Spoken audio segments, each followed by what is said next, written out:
Jesus, my head. Ah, what happened? Oh, man. I need a glass of water.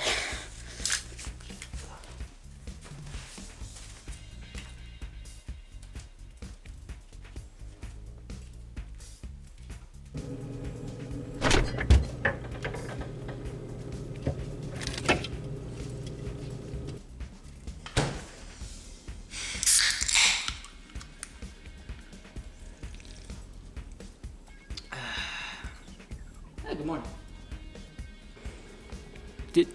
Did you just? Nope. No.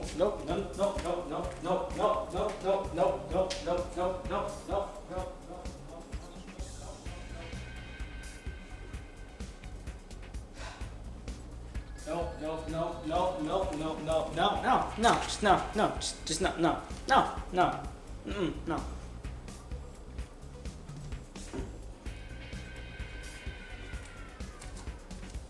Alright, let me see if I can demonstrate for you here.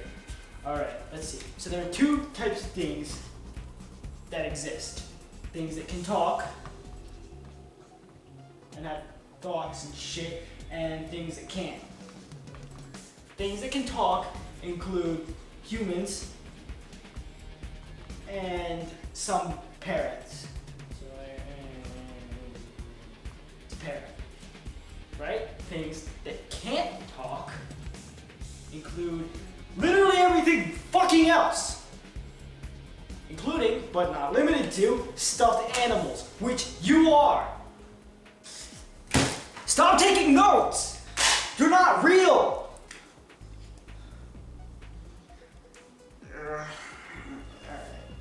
I can't do this right now. I gotta go do my show. So come on. Just kind of sit in the background and be quiet like you always are, okay? Yeah.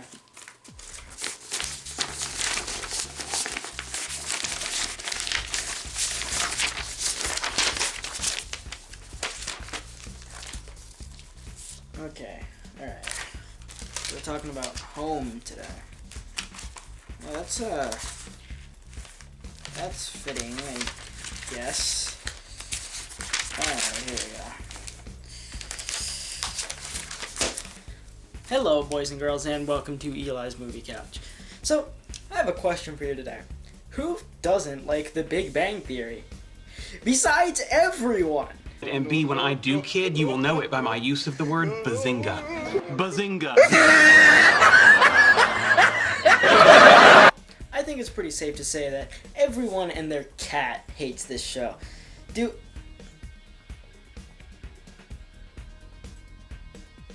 in no small part to its insufferable protagonist. If you want real comedy, look no further than the 2017 film Thor Ragnarok. The hilariously incompetent witty dictator, the funny and charming aliens, the goofy protagonist and his journey to learn to bond with the people around him and become the leader of his civilization and set off into the cosmos. This movie absolutely kills it in almost every category. Could you imagine, like, Thor Ragnarok, but instead of Thor, it was Sheldon Cooper, and instead of, like, being a really heartfelt, really genuinely funny, really enjoyable movie, it was just kind of some quick animated cash grab?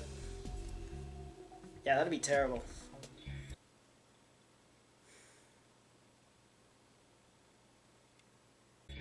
So yeah, this is Home, a 2015 DreamWorks animated film starring the voice of Jim Parsons, the actor who plays Sheldon Cooper in The Big Bang Theory. There's a lot to unpack here, so let's get started, shall we? So this movie follows a boob, yes, they're called boob, named O, who just really wants to be friends with people. So his civilization of boob are constantly running from their arch nemesis, Slipknot. So they come to colonize Earth in order to hide themselves from their stereotypical enemies and proceed to completely destroy all order on the planet by relocating every human being to, Australia?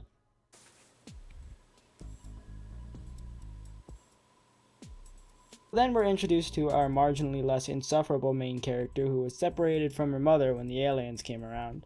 In the meantime, and I'm sure you could already guess what happens next, obviously O tries to invite a street cop to a housewarming party via email and accidentally hits a button to send the evite to everyone in the universe, thereby outing his entire species to the evil death metal guys that came to Earth to run from in the first place. Anything?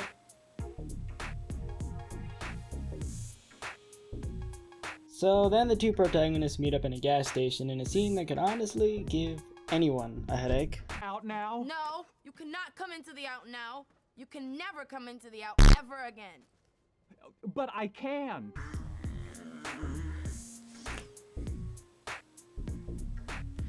So then O uses his supreme alien technology to convert a regular car into a functioning spaceship that also has sentience, using parts they found in a convenience store in like 2 minutes. Gee, thanks, Mr. Calculator. No! So then they fly off to Paris to find out where the aliens are keeping the marginally less insufferable one's mother. I wasn't being serious, it's called sarcasm. It's when... Can you stop taking notes? In the meantime, the aliens are looking for a way to recover the password so that they can unsend the email, which is going to be received by the evil baddies in like 3 days, and unsending it will apparently just cause their whole signal to dissipate. Yeah, so I guess we're just gonna kind of ignore the fact that that's not how it works at all. So then they send out the street cop guy to track down our two protagonists, and I guess we're gonna ignore the fact that he's not nearly qualified or skilled enough to be deployed single-handedly on a covert tracking mission. So yada yada yada, chase sequence, gas station explosion, they make it to Paris, where they cause great loss of life and extensive property damage at a scale previously undreamt of.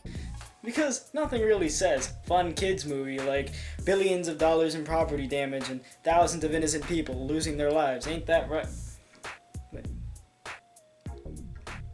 Where did... Ah! So at this point I feel like I should probably mention one of the biggest things that really bugs me about this movie. It absolutely cannot commit to a single tone.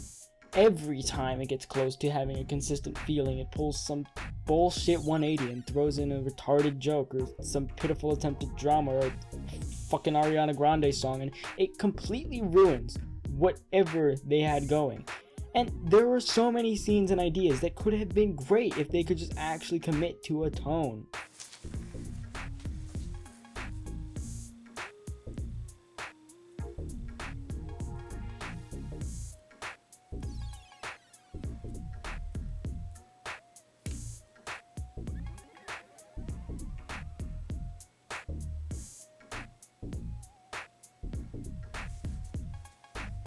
Wow, where did you get that from? Oh, for fuck's sake! So they set out for Australia to find this lady's lost mom when, oh no, the evil bad guys from earlier found them anyway. So then blah blah blah is a chase sequence and they make it to Australia where, surprise surprise, they can't find her mom. Wow, it's almost like finding a single person when all you have to go off of is the continent that they're on that also happens to contain billions of people isn't something that's very doable. Who would have guessed?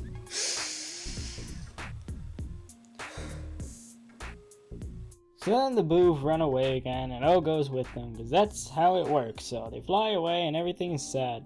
So then O and his acquaintances launch a literal coup d'etat and overthrow the dictator, crowning O their new leader, when he realizes that this whole time the evil bad guys were following a rock on a stick.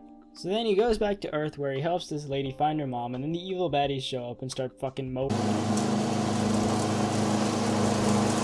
Then O tries to stop them by returning the rock, and then... Wow, they actually killed him? Huh. You know, maybe this movie is... Are you fucking kidding? Hey, would you look at that? They weren't really evil this whole time. What a twist. Wait, if they weren't evil, why did they dress up like that? And act all scary? And attack them and potentially kill, like, thousands of... So they lived happily ever after.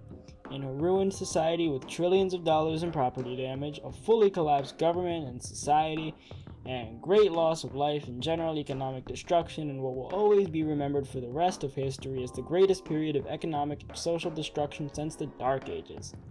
Finally done with that crap.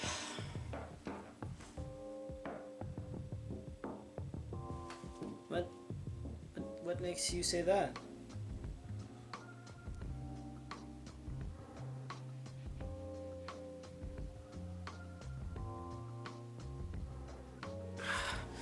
Alright, look, it was just a bit of culture shock, okay? I gotta say, I'm not used to having conversations with my stuffed animal where my stuffed animal actually responds. But look, I've started to kind of get used to it, you know, and I could use a co-host. So you can stay. Okay. Take it down a notch. Still gotta finish the episode, alright? So,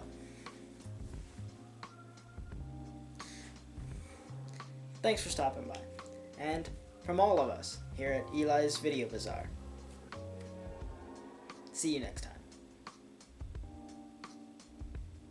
Alright, now I'm getting the fuck out of here, like, holy shit.